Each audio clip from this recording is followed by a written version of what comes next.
Welcome to Thanjavur maths. இந்த வீடியோவில் நம்ம பார்க்க போகிறது 11th ஸ்டாண்டர்டுக்கான பர்முடேஷன்ஸ் அண்ட் காம்பினேஷன்ஸ் அப்படிங்கிற சாப்டரில் இந்த லாஸ்ட் எக்ஸசைஸ் 6.4ல் 8 and 9 மட்டும் நம்ம இந்த வீடியோவில் பார்க்க போகிறோம். 7 வரைக்கும் ஆல்ரெடி நம்ம வந்து வீடியோஸ் போட்டாச்சு. நம்மளோட சேனலை நீங்கள் சப்ஸ்கிரைப் பண்ணாமல் இருந்தீங்கன்னா சப்ஸ்கிரைப் பண்ணி வச்சுக்கோங்க. வாங்க வீடியோக்குள்ளே போகலாம். ஸோ ஃபஸ்ட்டு நம்ம 8th கொஷின் பார்க்கலாம். A bag contains 5 black, 6 red balls. Determine the number of ways in which 2 black and 3 red balls can be selected. So இங்கேயும் வந்து செலெக்ஷன் மட்டும்தான், அரேஞ்ச் பண்ண போகிறது கிடையாது. அதனால் இதுவும் வந்து காம்பினேஷனில் சேர்ந்தது தான். ஸோ ஃபஸ்ட்டு எப்போவுமே நீங்கள் வந்து ஒரு கொஷின் கொடுத்துருக்காங்க அப்படின்னா பர்முடேஷனாக காம்பினேஷனாங்கிறத கிளியராக நீங்கள் வந்து செலக்ட் பண்ணிவிட்டு அப்புறமா நீங்கள் அந்த கொஷின்குள்ளார போங்க. ஸோ இங்கே நமக்குள்ளது வந்து காம்பினேஷன் தான்.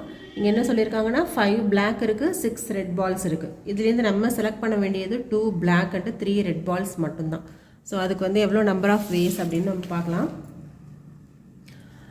5 பிளாக்லேருந்து 2 பிளாக் தான் நம்ம செலக்ட் பண்ண போகிறோம். அப்போ நமக்கு எவ்வளோ number of ways? 5C2 ways இருக்குது. அதே போல் 6 ரெட் பால் இருக்குது, 3 ரெட் பால்ஸ் தான் நம்ம செலக்ட் பண்ணணும். அப்போ அதுக்கு வந்து 6C3. இது ரெண்டையும் டோட்டலாக நம்ம ரெண்டுத்தையும் எடுத்து முடித்தா தான் நம்மளோட டார்கெட் வந்து ரீச் ஆகும். அப்போ இந்த இடத்துல கண்டிப்பாக மல்டிப்ளிகேஷன் சிம்பிள் தான் யூஸ் பண்ணணும். This is equal to, next நம்ம வந்து ஃபார்முலா அப்ளை பண்ண போகிறோம். 5 factorial by 2 factorial, 5 minus 2 factorial, 6 factorial, 3 factorial, 6 minus 3 factorial. Next இந்த 5 factorial எப்படி எழுதலாம்? 5, 4, 3 factorial by 2 factorial ஓட வேல்யூ வந்து 2 into 3 factorial. 6 factorial எப்படி எழுதலாம்? 6 into 5 into 4 factorial by 3 factorial திரும்ப நம்ம 3 into 2 அப்படின்னு எழுதிக்கலாம். 6 minus 3 ஓட வேல்யூ வந்து 3 factorial. ஓகே, இப்போது இது கேன்சல் ஆகிடும். நெக்ஸ்ட்டு இங்கே வந்து 6 minus 3 factorial வரைக்கும் வருது. ஸோ இதை நம்ம வந்து எப்படி எழுதிக்கலாம்? 4 into 3 factorial அப்படின்னு சொல்லி எழுதிக்கலாம். அப்போ இங்கேயும் வந்து 3 factorial கேன்சல் ஆகிடும். அப்போ ஃபஸ்ட்டு 5 2s are 10 தான் ரிமைனிங் இருக்குது. இப்போ இதில் வந்து எப்படி கேன்சல் பண்ணுவீங்க? இது 3 times 3 கேன்சல் ஆகிடுது. 5 4s are 20. அப்போது எவ்வளோ நம்பர் ஆஃப் வேஸ் இருக்குதுன்னு பார்த்தீங்கன்னா 200 நம்பர் ஆஃப் வேஸில் 2 பிளாக் அண்டு 3 ரெட் பால்ஸை நம்மளால் சூஸ் பண்ண முடியும். ஸோ இது வந்து ஒரு சிம்பிளான ஒரு கொஷின்ஸ் தான். நெக்ஸ்ட்டு 9th கொஷின் பார்க்கலாம். In how many ways can a student choose a program of 5 courses if 9 courses are available and 2 specific courses are compulsory for every student? அதாவது என்ன சொல்லியிருக்காங்க? டோட்டலாக 9 கோர்ஸ் இருக்குது. நம்ம சூஸ் பண்ண வேண்டியது வந்து 5 கோர்ஸ் தான். ஆனால் அந்த 5 கோர்ஸில் 2 ஸ்பெஷல் கோர்ஸ் வந்து கம்பல்சரி.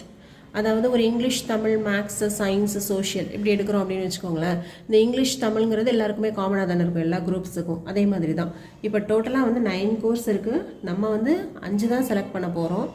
ஆனால் அந்த 5லேயும் 2 கோர்ஸ் வந்து கம்பல்சரி கோர்ஸ் அப்படின்னு சொல்லியிருக்காங்க. அப்போ இங்கே எப்படிலாம் நம்ம வந்து நம்பர் ஆஃப் வேஸ் வந்து எப்படி இருக்கும் செலக்ட் பண்ணுறதுக்கு அப்படின்னு சொல்லி பார்க்க போகிறோம்.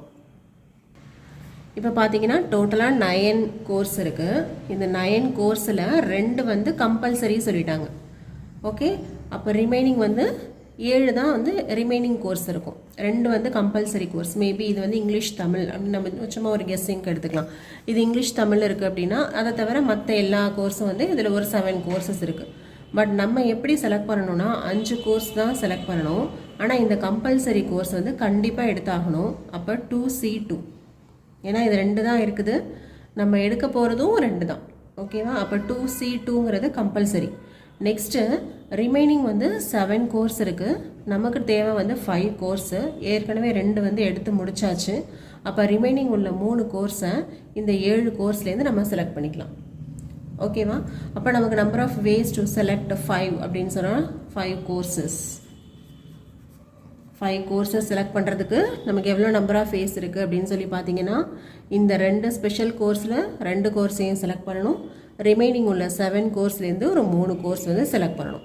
அப்போ இது ரெண்டையும் டோட்டலாக இதுவும் ரெண்டுமே முடித்தா தான் நமக்கு வந்து டோட்டலாக 5 வரும். அப்போ கண்டிப்பாக இந்த இடத்துல மல்டிப்ளிகேஷன் தான் நம்ம யூஸ் பண்ணணும். 2C2ஓட வேல்யூ நமக்கு ஆல்ரெடி 1ன்னு தெரியும். ஏன்னா n ஈக்குவல் டு 1 அப்படின்னு பார்த்துருக்கோம். அப்போ 2C2 ஈக்குவல் டு 1. நெக்ஸ்ட் இதுக்கு மட்டும் ஃபார்முலா அப்ளை பண்ணுங்கள். 7 factorial by 3 factorial 7 minus 3 factorial. Next 7 factorial எப்படி எழுதலாம்? 7 into 6 into 5 into 4 factorial. Next கீழே 3 ஃபேக்டோரியலை 3 into 2 into 1 அப்படின்னு எழுதிக்கலாம். ரிமைனிங் வந்து 4 ஃபேக்டோரியல் ஒன்று இருந்துச்சு. இப்போ இது ரெண்டையும் கேன்சல் பண்ணுங்கள். இது 3 டைம்ஸ் இது. ஓகே, இப்போ ரிமைனிங் எவ்வளோ இருக்குது? 7 3s are 7 5s are 35. அப்போது 35 நம்பர் ஆஃப் வேஸில் நம்மளால் அந்த 5 கோர்சஸையும் நம்மளால் வந்து செலக்ட் பண்ண முடியும். ஓகேவா? இப்போ இதோட இந்த எக்ஸசைஸ் 6.4 அண்ட் பர்முடேஷன் காம்பினேஷனில் உள்ள எல்லா எக்ஸசைஸுமே வந்து கம்ப்ளீட் ஆகிடுச்சு. மிஸ்லீனியஸ் எக்ஸாம்பிள்ஸ் அண்ட் எக்ஸசைசஸ் மட்டும்தான் நமக்கு வந்து ரிமைனிங் இருக்குது. அதை நம்ம இன்னொரு வீடியோவில் பார்க்கலாம். நம்மளோட சேனல் உங்களுக்கு பிடிச்சிருந்ததுன்னா லைக் பண்ணுங்கள், ஷேர் பண்ணுங்கள். தேங்க்யூ ஃபார் வாட்சிங்.